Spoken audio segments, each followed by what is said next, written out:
Sonic Frontiers is ambitious. That much has always been clear.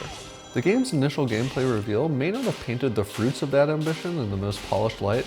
Technically, it was all a little bit rough around the edges, but even still, I've been excited and curious about the potential this new concept has to redefine what a modern 3D Sonic game could look like. I was very fortunate to have an opportunity to go hands-on with the game recently at a Summer Games Fest press event, and after spending almost an hour with it, I feel like I have a much more complete picture as to the potential this game has. Sonic Frontiers plays much better than it looks at the moment, and I fully expect that players will have a lot of fun exploring its intricately designed world once the game is released.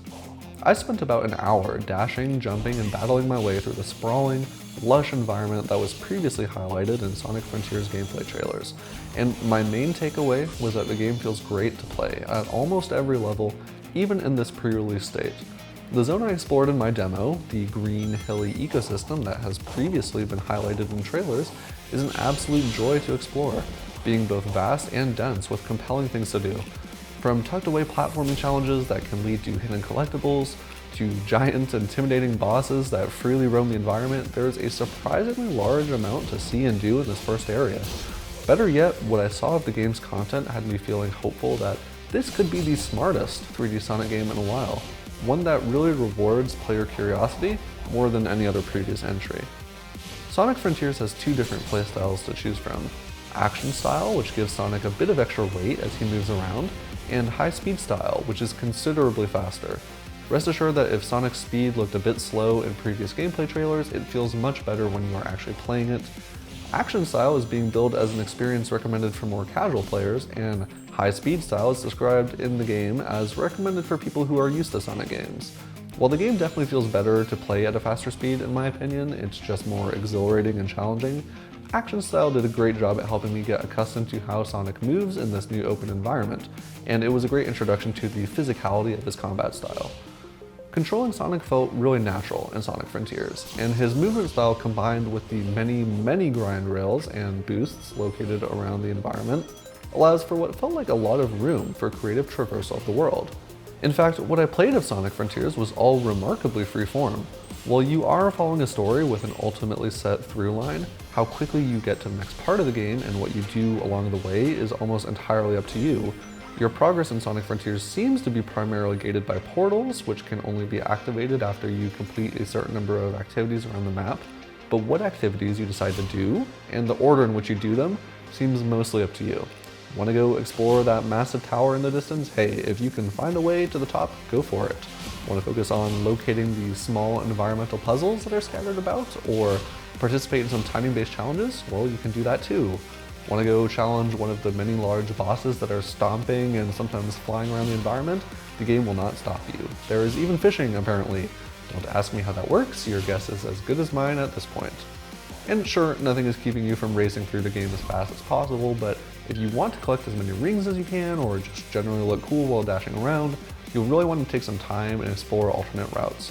Now, look, it is weird that there are grind rails just floating around the game world, tethered to nothing, and there were a few that I rode on that didn't really seem to go anywhere, but most of them did, and the ones that did often led to something interesting. And while I didn't receive any specific details, the Sega rep that I spoke to at the event said that there are multiple other biomes in the game beyond the green and hilly zone we've seen so far, although what those other regions will look like is anyone's guess. Don't expect combat to be the mindless breeze that it has the reputation for being in other 3D Sonic games either. Very few of the enemies you'll encounter are mindless foes. Most of them are either very aggressive, very resilient, or very large. Each encounter that I played through felt important, and each type of enemy I faced in this first area felt distinct.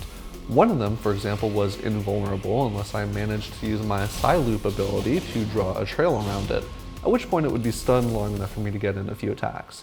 Another one required me to use Sonic's homing feature to chip away at armor piece by piece, and my favorite encounter, a massive lumbering creature that vaguely reminded me of Horizon Zero Dawn's Tall Necks, required me to actually run up the side of the boss and then get above its shield to perform some mid-air attacks on its weak points.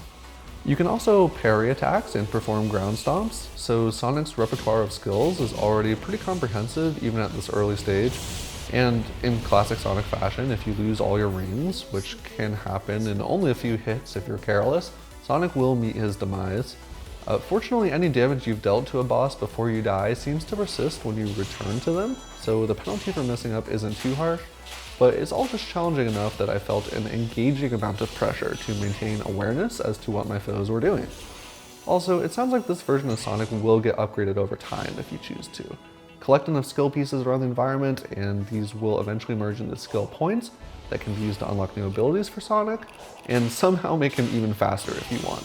I don't know for sure what the full scope of this system is, but it seems promising at this early stage, and I'm curious as to how vastly the Sonic Frontiers experience may or may not change depending on how I choose to upgrade my version of Sonic.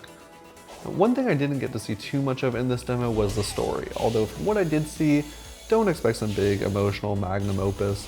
While Sonic doesn't really seem to talk too much during gameplay, the few cutscenes I saw contain the same old charming goofiness that all Sonic players are deeply familiar with at this point.